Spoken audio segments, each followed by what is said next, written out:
Lalu saya tidurin di tengah-tengah lingkaran massa.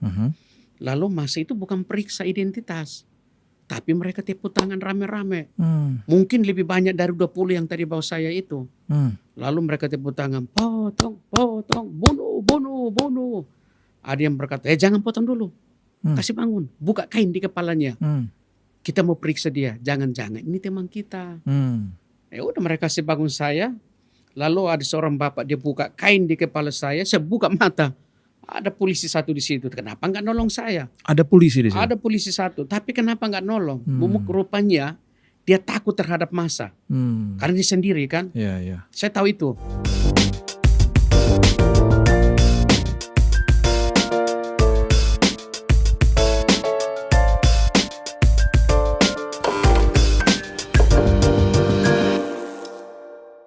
Halo teman-teman, sahabat kopi, ketemu kembali di Billy's Coffee Table. Pada hari ini kita kedatangan tamu yang sangat istimewa. Teman lama saya bernama Domingus Kenjam, bukan Kejam ya, Domingus Kenjam pakai N. Nah, ya nanti kita mau dengar kisah-kisah dia yang sangat-sangat inspiratif, sangat-sangat luar biasa. Sebelumnya di depan saya ini ada kopi Amung Me, Domingus. Oh ya. Kopi Amung Me ini dari Papua. Dan adanya di ketinggian 1.400 sampai 2.700 lah. Dan kopi ini mahalnya karena dia ada di pedalaman yang di dalam prosesnya itu membutuhkan proses angkat pakai helikopter segala macam gitu ya. Terus kemudian karena ketinggiannya terlalu tinggi, jadi dia akhirnya sampai ke Jakarta nih prosesnya mahal. Nah itu dari suku Amung Me namanya. Ya, jadi sebelum kita ngobrol-ngobrol, kita seruput dulu sebentar, ya. Cobain, enak. Kopi mahal nih. Mantap. Teksturnya rada-rada asam-asam sih. Kalau dicampur sama robusta dikit, mungkin akan lebih. Kalau bagi saya ya, akan lebih enak. Ini teksturnya asam dan bold dan sesuatu yang bisa dibilang specialty coffee-nya Indonesia nih, Amung Me namanya ya. Oke, Domingus, kita nih bertemu di tahun 2000 ya, dengan suatu kondisi yang sebenarnya waktu itu apa ya, saya bisa bilang menyedihkan atau saya sampai waktu pertama kali ketemu tuh nangis gitu ya. Kenapa seperti begitu? Karena ada sebuah kisah di balik pertemuan kita waktu itu. Jadi kalau dari sisi saya nih gini, saya bangun pagi di bulan Desember tahun 1999, ya, dan saya membaca di koran Kompas di halaman paling depan dikatakan bahwa ada STT Dulos di daerah Cipayung ya, betul ya? Benar. Yang di mana waktu saat itu Domingus ini sebagai mahasiswanya dibakar sama massa. Ya, benar. Dibakar sama massa dan kemudian di situ dikatakan ada 2 orang yang meninggal di situ. Ya. Ternyata selidik punya selidik dan saya mulai dengar dari teman-teman, ternyata ada 1 orang yang meninggal ini hidup lagi gitu, bangkit dari kematian. Jadi kaget dong, kita di kantor waktu itu saya kaget gitu ya. Sampai akhirnya saya sendiri nih cari tahu, saya lupa dari mana bisa dapat nomor telepon rumahnya Domingus. Saya telepon dan kemudian Domingus yang angkat dan kemudian saya minta alamat dan saya datang ke sana. Iya. Nah, saya dengar ceritanya nih ya. Ini dari sisi saya dulu nih ya. Iya. Katanya Domingus ini diserbu sama orang banyak gitu ya. Terus kemudian terjadi sebuah massa yang ekstrim gitu. Kemudian Domingus dipenggal kepalanya katanya gitu. Terus meninggal, kemudian hidup lagi katanya gitu. Nah di dalam pikiran saya, Domingus nih orangnya besar, berani, ngelawan massa begitu banyak. Dan saya begitu kaget ketika sampai di rumahnya Domingus, waktu buka pintu, nggak segemuk sekarang, kurus. Dan Saya pikirnya kan tinggi banget nih. Ternyata sampai waktu saya peluk tuh kepala Domingos tuh di dada saya Iya. gitu. Dan saya ngobrol 3 jam, saya nggak pernah lupa. Domingos ceritain sama saya kisah-kisahnya saat itu yang membuat saya meneteskan air mata saat itu. Nah, itu dari sisi saya waktu pertemuan pertama kita. Nah, coba kisahkan nih Iya. waktu saat itu kejadiannya itu seperti apa gitu, Domingos. Ya baik, terima kasih Pak Billy bahwa memang ketika terjadi peristiwa itu kami ya mahasiswa tinggal di asrama ya. Dan memang kita juga dengan lingkungan masyarakat aman-aman aja. Nggak ada yang namanya terjadi konflik dengan masyarakat.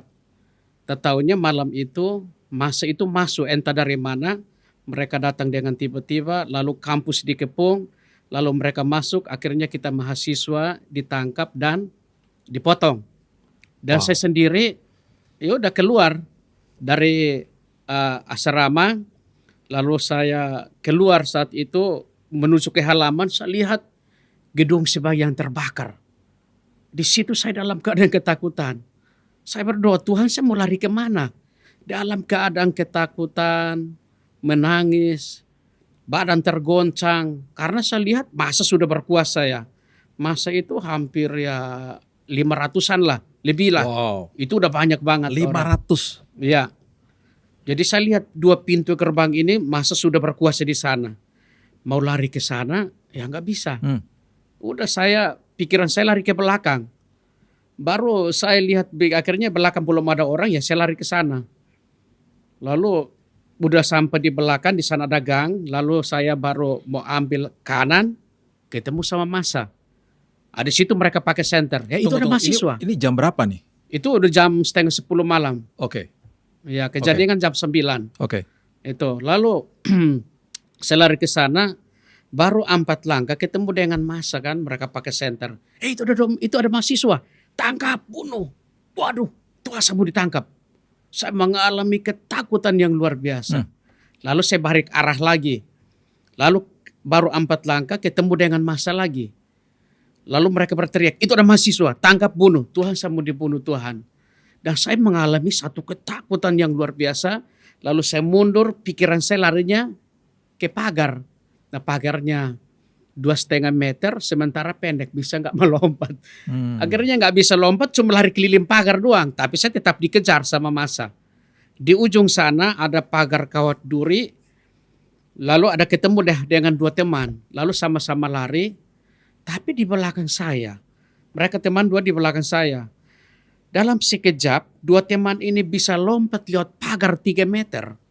Itu biasanya adrenalin ya. Iya. Orang yang tadinya sepertinya nggak mungkin dalam kondisi takut, Tiba-tiba ini hormon adrenalinnya mengalir, bisa loncat segitu tinggi. Bisa loncat tinggi gitu. Lalu mereka berteriak, Domi keluar, Domingos keluar.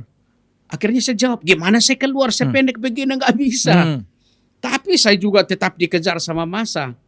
Baru di ujung sana ada pagar kawat duri, lalu saya buka pagar itu, lalu saya merayap keluar. Setelah aku sampai keluar, massa waktu mereka potong, parahnya kena kawat duri itu. Wow. Itu kalau kena di paha saya, ya mungkin putus. Nah, terakhir saya ketemu dengan 2 teman, lalu jalan di lingkungan masyarakat Cipayung, Jakarta Timur. Di sana saya hanya bisa berdoa. Saya bilang, Tuhan malam hari ini kalau saya meninggal, saya kan masuk surga. Ini tunggu. Ini masanya brutal sekali berarti ya. Pokoknya Mereka ketemu mahasiswa, tujuannya mau bunuh aja pokoknya. langsung potong. Wow. Nggak ada tanya-tanya lagi. Akhirnya sementara saya doa, teman saya masih 2 ini masih ada. Waktu saya selesai doa buka mata, mereka menghilang. Mereka lari dan meninggalkan saya di situ. Waktu saya buka mata pun di situ udah banyak massa. Tiba-tiba udah ketakutan juga karena ada massa di depan saya. Tapi massa itu ngomong, itu ada yang lari. Lalu mereka rame-rame ke jalan, ada 2 orang ini. Lalu 2 orang ini dikejar, 2-duanya ditangkap, yang satu meninggal, yang satu dicincang 9 kali. Wow. Saat itu. Lalu saya lari menuju ke rumah teman. Ada kakak semester, dia kos di belakang. Saya lari ke sana, lalu baru sampai di depan pintu, ketuk pintu. Ya udah nggak ada yang membuka pintu. Padahal masa itu lalu lalang di situ juga. Saya berteriak-teriak. Mereka kan curiga, ini mahasiswa. Kan ada jalan raya, jalan umum, jadi turun dari jalan raya menuju ke kampus di belakang. Di situ jalan setapak, lalu mereka dengar lah teriakan saya. Lalu mereka berteriak, itu mahasiswa, disitulah saya ditangkap. Wow. Lalu tangan saya pertama saya ditangkap, tangan saya itu diikat pakai tali dari belakang, lalu kepala saya ditutup pakai kain. Lalu di bawah itu pun pedang sudah nempel di leher. Mau dieksekusi? Ya itu udah menuju ke tempat pembantaian. Tapi saya hanya bisa berdoa. Mau berteriak kemana? Saya bilang, Tuhan, saya tidak mencuri, saya tidak bersalah. Malam hari ini kalau saya meninggal, saya akan masuk surga. Itu doa saya. Tahu-taunya ada yang tendang saya, jatuh dalam got, gak bisa bangun. Lalu seorang bapak itu dia narik saya dalam got, dia angkat tubuh saya gini, dia banting saya, akhirnya pingsan. 5 menit kemudian saya sadar, saya berdoa, Tuhan saya tidak mencuri. Tuhan tolong saya, berikan kekuatan bagi saya. Tahu-taunya masih ada. Mereka ngomong, orang ini masih hidup, orang ini masih berdoa. Oh, waktu dibuang ke got dipikirnya mati udah. Iya, mereka udah pikir sudah mati. Coba waktu saya sadar itu, ya pura-pura mati aja lah. Iya. Tahan napas, tutup mata, nggak usah lihat mereka. Kan mereka pakai senter kayak gini. Iya. Tapi saya sambil berdoa. Oh, orang ini masih hidup. Ya digebukin lagi. Gitu. Wah, disiksa benar-benar. Memang nggak ada kasih lah malam hari itu. Lalu mereka berkata mereka kan paksa saya. Mas bangun. Mas bangun. Bergerak mau bangun digebukin pakai balok. Lalu terakhir di antara masa itu ada yang ngomong. Udah buka ikatan di tangannya. Lalu mereka buka tali. Saya ditarik gaya binatang. Disitulah saya diseret gaya binatang, ditarik lewat rumput-rumput, lalu sambil mereka berteriak, wah kita dapat mahasiswa, kita dapat orang dalam. Tapi saya sambil berdoa, Tuhan malam hari ini kalau saya meninggal, saya akan masuk surga. Saya yakin dan percaya Engkau ada di samping saya. Itu masih bisa mikir gitu ya? Iya, udah nggak ada pikiran lagi. Iya, hanya pikirannya hanya itu ya? Pikiran hanya berdoa aja. Karena saya tahu ini pasti mati. Itu. Maka itu sebelum saya udah tahu pas saya akan dibunuh, makanya saat itu saya hanya fokus untuk berdoa. Nggak ada pikiran, aduh masih muda, umur baru 19 tahun, gimana ini, itu nggak ada pikiran itu. Wah, tunggu. Aku mau kasih tahu dulu nih. Teman-teman Kopi. Keaslian iman seseorang itu terlihat ketika dalam sebuah tekanan. Betul ya? Dan ini di dalam tekanan yang udah antara mati atau hidup, pikirannya cuma satu, saya yakin masuk surga nih kalau sampai terjadi apa-apa. Itu luar biasa banget tuh. Jadi ketika sudah tahu bahwa ya udah deh mati nih, ya, terus dibawa ke lapangan sama mereka. Terus apa tuh? Terjadi apa habis itu? Akhirnya di situ saya dengar. Saya bilang, Tuhan, saya yakin dan percaya, Engkau ada di samping saya. Lalu di situ ada suara bisikan Tuhan Yesus. Dia berkata, jangan takut, aku menyertai engkau. Wah. Suara itu masuk dalam telinga saya. Tadi yang badan saya tergoncang begitu luar biasa. Ada suara itu? Ya, ada suara itu. Tiba-tiba roh ketakutan hilang. Wah, puji Tuhan. Di situ ada damai, ada sukacita. Mereka gebukin saya pakai balok pun badan saya nggak sakit. Wow. Digebukin. Dan dikerumuni sama segitu banyak orang. Ada kira-kira berapa orang nih? 20 ada? Itu 20 lebih itu. 20 lebih orang. Oh, iya. Dengar suara itu dan setelah itu ketakutan hilang, bahkan gak rasa sakit. Mereka gebukin pakai balok, gak sakit badan saya. Waduh. Wow. Akhirnya saya diserahkan kepada kelompok mahasiswa yang kedua. Kan mereka mahasiswa itu berteriak, wah kita dapat mahasiswa.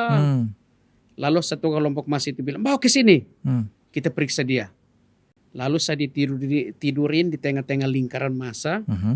Lalu massa itu bukan periksa identitas. Tapi mereka tepuk tangan rame-rame. Mungkin lebih banyak dari 20 yang tadi bawa saya itu. Lalu mereka tepuk tangan, potong, bunuh. Ada yang berkata, jangan potong dulu. Kasih bangun, buka kain di kepalanya. Kita mau periksa dia. Jangan-jangan ini teman kita. Ya udah mereka kasih bangun saya. Lalu ada seorang bapak, dia buka kain di kepala saya buka mata. Ada polisi satu di situ. Kenapa nggak nolong saya? Ada polisi di situ? Ada polisi satu. Tapi kenapa nggak nolong? Rupanya dia takut terhadap masa. Karena dia sendiri kan. Saya tahu itu. Lalu tiba-tiba masa kan udah banyak di situ di depan saya, keliling saya, mereka senter. Dari kaki sampai di wajah saya, mereka berkata, ini mahasiswa, ini orang dalam. Karena mereka tahu ini rambut keriting dari mana gitu kan. Mereka udah tahu. Bunuh dia. Ya udah mereka bilang bunuh, saya tutup mata. Lalu ketika tutup mata gini saya berdoa, selesai berdoa saya buka mata, ada seorang bapak datangnya dari arah kiri, dia bawa kayu besar. Lalu sekitar 1 meter lah kayu itu. Dia berdiri samping kiri, dia memberikan 2 pertanyaan. Mau ikut kemauan masa atau meninggalkan Tuhan Yesus? Iya. Tapi dalam sekejap saya langsung ngomong, hanya di dalam Yesus ada jaminan keselamatan, di luar Yesus binasa. Itu ngomong verbal nih? Langsung ngomong sama mereka gitu. Mereka marah, masa itu marah. Lalu bapak itu pun dia pukul saya pakai balok, saya jatuh, selanjutnya tidak sadar lagi. Karena ini ya kepercayaannya Domi, jadi Domi ya bicaranya begitu dong, sesuai nama kepercayaannya. Oke, terus? Akhirnya ya udah, bapak itu dia pukul saya pakai balok di kepala, selanjutnya saya jatuh ke depan 2 meter, selanjutnya saya udah nggak sadar lagi. Nah saya nggak tahu dipotong seperti apa, itu pun nggak tahu lagi. Oh, udah nggak rasa? Udah nggak rasa karena pukul pakai balok kan. Nah itu. Dan setelah akhirnya kepotong nih kepalanya ya. Dan kemudian kita ada footage-nya dan itu ada wartawan ya dari sebuah televisi lokal yang mengambil foto ya dari sepertinya udah jadi jenazah tuh ya, dibawa ke ambulans ya. Kisahnya di situ seperti apa itu? Waktu setelah dipotong itu Domingus kemana nih? Rohnya kemana nih? Nah, saat itu. Haleluya, itu yang indahnya itu sebenarnya. Yang saya mau bagikan bahwa sebenarnya kematian itu indah. Orang kalau percaya Yesus matinya enak. Ketika rohnya keluar pasti ada malaikat. Wow. Dan Domingus mengalami itu. Saya ngalamin itu. Tapi kalau nggak percaya, kuncinya cuma hanya Yesus. Kalau nggak percaya, nggak beriman kepada Dia, waktu kita meninggal, roh kita keluar, mau sebut siapa? Nah itu. Sehingga malam hari itu roh saya ini keluar. Nah ketika roh saya keluar itu seperti star mau lari. Tapi dalam keadaan sekejap, roh saya itu melayang-layang di atas tubuh saya loh. Lalu roh saya melayang-layang di atas tubuh, tapi roh saya bisa lihat tubuh saya tertinggal. Lalu roh saya berkata gini loh, badan saya tinggal. Selanjutnya roh saya ini berdiri di tempat yang baru, yang nggak pernah istilahnya manusia nggak pernah sampai di situ. Tiba-tiba secara manusia bingung, ini mau kemana gitu. Ya. Akhirnya roh saya berkata gini, mau kemana? Sambil lihat ke samping kiri kanan gitu. Ini mau kemana? Nggak bisa melangkah karena di alam roh itu gelapnya luar biasa. Wow. Jadi hanya bisa lihat kegelapan di sekeliling. Kegelapan. Dan bisa lihat juga tubuhnya. Tubuh sendiri. Oke. Di situ. Terus? Lalu roh saya ngomong gini, mau kemana ya? Tuhan Yesus mau kemana? Nah ketika sebut Tuhan Yesus, baru 5 malaikat hadir di samping kanan roh saya. Tiba-tiba mereka muncul seperti turun dalam keadaan bentuk sinar yang bulat. Tiba-tiba turun, ada di samping kanan roh saya. Nah kalau nonton film Mr. Bean, dia turun dari sudut dalam bentuk sinar yang bulat. Tik, nah itu dia turun kayak gitu, malaikat-malaikat itu. Akhirnya roh saya langsung ngomong, loh ini malaikat yang terbaik. 5 ya, bisa ngitung, bisa lihat berarti ya. Bisa 5 ya? Mereka di dalam terang itu, roh saya langsung ngomong, Tuhan ini malaikat yang terbaik. Pasti membawa roh saya ke jalan yang benar. Nah setelah saya ngomong kayak gini, 5 malaikat ini mereka ada komunikasi. Tapi roh saya nggak mengerti dengan bahasa apa yang mereka pakai. Bukan bahasa Indonesia ya pastinya ya? Bukan. Iya. Luar biasa. Nggak pernah tahu tuh bahasa apa? Nggak tahu itu sampai bahasa hari apa. ini masih juga nggak tahu. Nggak tahu itu bahasa apa. Wow. Mungkin bahasa surga itu. Iya. Akhirnya roh saya langsung masih berdiri di dalam gelap. Ini masih dalam gelap nih. Selesai komunikasi, satu malaikat langsung keluarin tangan putih panjang. Lalu dia pegang di tangan roh saya. saya ditarik masuk dalam terang itu. Perpindahan dari dalam gelap menuju ke dalam terang itu. Di situ ada damai, ada sukacita, tidak ingat dunia lagi, tidak lihat tubuh lagi. Dan di situ perubahan yang luar biasa. Dan ketika bersama dengan 5 malaikat itu, damai memang gak ada di bumi ini. Pantesan ya, orang itu kalau lahir bayi nangis ya, masuk dunia. Sementara kalau orang meninggal biasanya di peti mati mukanya tersenyum ya. Ironis ya. Ya.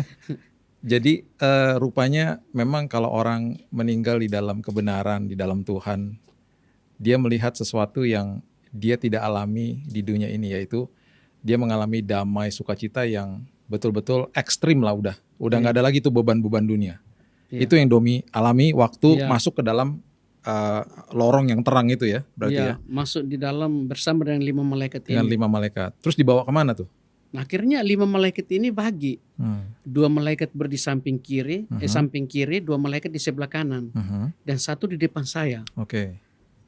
Tapi tinggi mereka itu 2 meter loh. Ya. Ada yang bawa pedang nggak? Enggak, mereka jalan seperti biasa. Gede nggak badannya? Mereka tinggi gitu, badannya nggak terlalu besar sih. Nggak kelihatan muka-mukanya ya? Mukanya kelihatan. Kelihatan mukanya? Seperti manusia biasa juga. Dan ada sayapnya ya? Nggak ada sayap. Nggak ada sayap. Jubah putih semua. Jubah putih, oke. Lalu mereka itu wajah yang seperti wanita yang cantik sekali gitu. Akhirnya dalam perjalanan itu mereka ini ada komunikasi. Ya. Nah, malaikat yang di depan saya ini tiba-tiba dia melangkah, dia mau jalan gitu ya. Karena roh saya udah di tengah-tengah gini. Yang malaikat di depan saya dia melangkahkan kaki, tahu-taunya ada satu jalan terbuka. Jalan ini lurus terang luar biasa. Jadi kayak dalam terowongan kayak gini. Nah, ketika jalan ini terbuka, di pinggir kiri kanan gelap, tiba-tiba terjadi perubahan di dalam kegelapan itu. Di sana ada suara tangisan dan penderitaan. Yang di gelap-gelap itu? Dalam gelap-gelap itu. Tapi Domi jalan di lorong yang terang. Dalam bersama dengan malaikat ini. Itu. Tapi kiri kanan banyak tangisan. Mereka minta pertolongan kepada malaikat ini supaya narik mereka masuk juga. Situ. Mereka berusaha mau masuk tapi nggak bisa. Nggak bisa. Iya. Kecuali malaikat ini narik baru masuk. Ada nggak yang ditarik pas lagi jalan sama Domi? Itu nggak ada yang ditarik. Itu. Ini perjalanan eksklusif berarti. Benar, nggak ada yang ditarik. Iya. Maka selama perjalanan itu secara manusia itu menakutkan, benar. Sangat menakutkan. Suara tangisan, ada yang menangis meraung-raung dalam kegelapan. Mereka menangis seperti dalam siksaan yang luar biasa. Apa perasaannya Domi saat itu? Tapi dalam terang ini kita damai. Cuma dengar-dengar aja mereka nyanyi, mereka itu menangis berteriak-teriak histeris. Tapi kita dalam terang ini santai aja. Sempat lihat nggak kiri kanan gitu? Gelap semua. Oh, nggak bisa lihat. Nggak lihat. Cuma dengar suara aja. Iya. Dan mereka ini minta pertolongan kepada malaikat ini. Tapi jalan terus. Semakin jalan ini semakin sempit. Tiba di ujung jalan yang sempit, bahwa di sana ada pintu. Wow, kayak di Alkitab dong ayatnya. Masuklah ke dalam jalan yang sempit. Ya, pintu kan? Itu gaya lubang jarum gini. Memang secara manusia nggak bisa masuk. Wow. Akhirnya roh saya cuma berdiri di masih sekitar 5 meter ke sana. Tapi roh saya sudah berbicara. Tuhan Yesus badan saya besar tidak mungkin masuk. Baru ngomong kayak gini, 3 malaikat di depan saya mereka langsung antri. Mereka maju satu-satu, mereka antri. Antri di depan itu pintu itu. Lalu mereka masuk. Tiba-tiba roh saya melangkah ke sana. Roh saya langsung ngomong, Tuhan Yesus badan saya kecil pasti masuk. Akhirnya melangkah, taunya udah lewat gitu. Lalu 2 malaikat dari belakang mereka ikut lalu jalan sama-sama lagi. Apa di balik pintu itu ada apa? Ternyata di balik pintu itu ada terangnya luar biasa. Lebih terang lagi daripada yang tadi. Lebih terang lagi. Lalu di situ juga ada berbagai macam tanaman, tumbuhan hias yang macam-macam dalam situ. Menurut Domi itu apa? Surga? Atau? Saya yakin percaya itu mungkin Taman Firdaus selama surga itu. Ya. Mungkin Taman Firdaus yang pernah diciptakan di bumi ini. Karena dicemarkan dosa, Tuhan turun, dia bawa kembali ke dalam sana. Saya pernah ingat Domi pernah cerita tentang melihat buku kehidupan Betul ya? Iya. Itu di situ tempat itu. Nah itu masih jalan ke sana lagi. Akhirnya berjalan di dalam taman yang begitu luas. Jalan seperti biasa gitu. Kita jalan lah di bumi lah. Ya. 5 malaikat ini mereka komunikasi. Tapi roh saya kok nggak bisa mengerti bahasa ini gitu. Iya. Akhirnya selesai itu. Tiba-tiba roh saya ngomong gini. Tuhan Yesus ini kan taman. Iya. Berarti ada rumah. Oh. Baru ngomong bilang rumah. Iya. Tuhan Yesus memperlihatkan satu istana yang megahnya luar biasa. Kelihatan langsung di depan. Waktu kita berjalan ke sana, memang ada taman, tapi di sana ada seperti awan putih. Lalu ada awan putih yang menutupin di sini. Lalu roh saya berkata gini, Tuhan ini kan taman. Berarti ada rumah. Tiba-tiba awan putih ini terbuka. Dan kelihatan rumahnya. Ternyata di bawah sana ada kota di bawah. yang megahnya. Kota itu megahnya luar biasa itu. Kota ya? Kota yang megahnya luar biasa, lalu ada satu rumah yang di tengah-tengah kota itu. Wow. Roh saya kan sama 5 malaikat ini berdiri atas ketinggian sampai melihat ke bawah kayak gini. Lalu roh saya berkata gini, Tuhan Yesus, ini rumah. Berarti ada orang di dalam. Lalu 5 malaikat ini masih dibawa ke arah, masih jalan ke sana. Baru di sana ada tangga. Ada tangga ini, ada 7 tangga. Kita turun. Lalu menuju ke rumah itu. Ternyata dalam rumah itu persis gaya dalam gereja. Bahwa di sana ada pujian, penyembahan kepada Tuhan. Wow. Ada banyak orang dong? Wah itu duduk di kursi yang panjang, kursi putih semua, mereka pakai jubah putih, nggak ada anak kecil, nggak ada orang tua. Oh ya? Lalu di situ ada pujian penyembahan yang begitu luar biasa. Karena ada yang duduk, ada yang berdiri, ada yang tepuk tangan. Iya. Lalu ada suara bergumandang dalam ruangan itu. Dan itu orang-orang seperti kita ya? Seperti manusia biasa seperti manusia, iya. Tapi nggak ada yang tua, nggak ada yang kecil. Umurnya mungkin 20-30an lah, sama semuanya. Semuanya umur yang sama. Semua umur muda lah gitu ya? Muda semua. Itu mungkin nanti kalau kita dapat tubuh yang baru begitu kali ya? Mungkin tubuh kemuliaan. Tubuh kemuliaan, iya. Lalu suara itu berkata dalam ruangan itu berkata gini, ini orang-orang yang percaya kepada Yesus, sehingga ditempatkan di sini. Suara itu berkata 3 kali, ya udah, roh saya tetap dibawa sama 5 malaikat ini. Iya. Lewat tengah-tengah gini, seperti kita mau menuju ke mimbar kan dari belakang, menuju ke mimbar di tengah-tengah. Lagunya ingat nggak lagu apa? Lagu itu kalau kita ada pujian penyembahan. Kalau benar-benar masuk dalam pujian penyembahan, istilahnya kalau rame-rame, lalu hadirnya Tuhan, hadir di dalam pujian penyembahan mungkin di gereja, pasti dia akan bukakan kembali itu. Tapi Domi nggak tahu tuh lagu apa ya? Itulah lagu apa lagu beda lah pokoknya ya, beda, lagu surga dan bahasanya bahasa seperti malaikat itu nyanyinya. Lagu beda itu. Oh. Iya. Memang lagu itu kecuali kita di dalam gereja itu kalau ada pujian penyembahan hadirat Tuhan di situ, maka Tuhan akan bukakan kembali itu baru ini lagunya muncul lagi. Di situ. Lalu tiba-tiba roh saya dibawa lagi masuk pintu lagi. Ya. Waktu lewat ke sana akhirnya masuk dalam ruangan ini yang besar gitu. Tahu-taunya ini masih putih lagi. Ini ruangan ini batasnya di sini. Kita lihat ini ada batas. Tahu-taunya ada pintu lagi.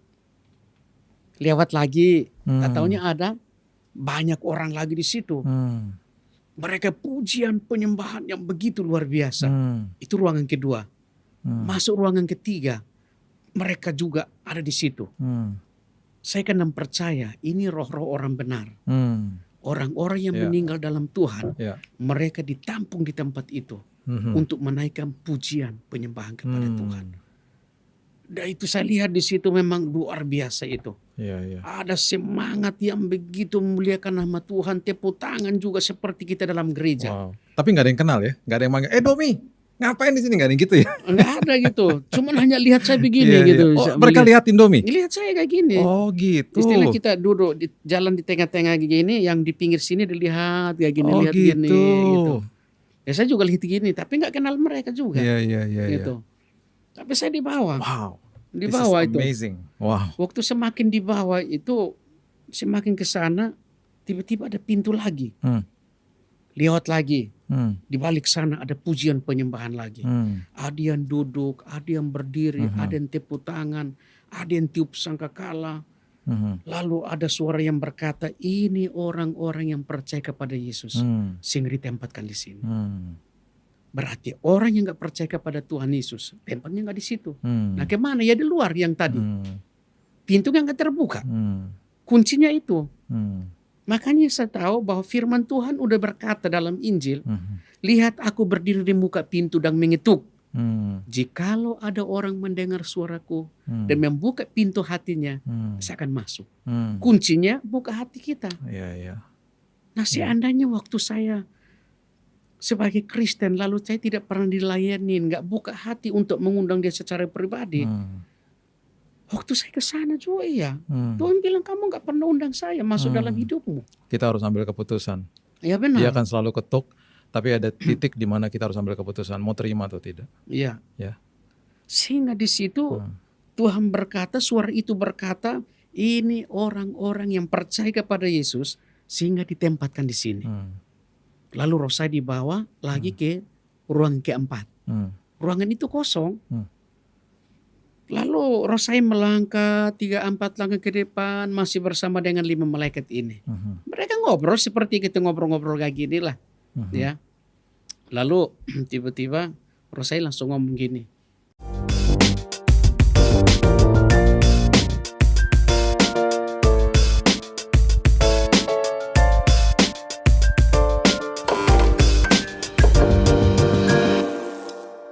Suara itu saya lihat pertama lihat ke samping kiri kanan ini siapa sih yang ngomong gitu kan. Tapi suara itu yang kedua kali dia ngomong lagi seperti yang sama. Nah suara yang ketiga roh saya langsung lihat kayak gini. Rupanya Tuhan Yesus menunggang kuda putih.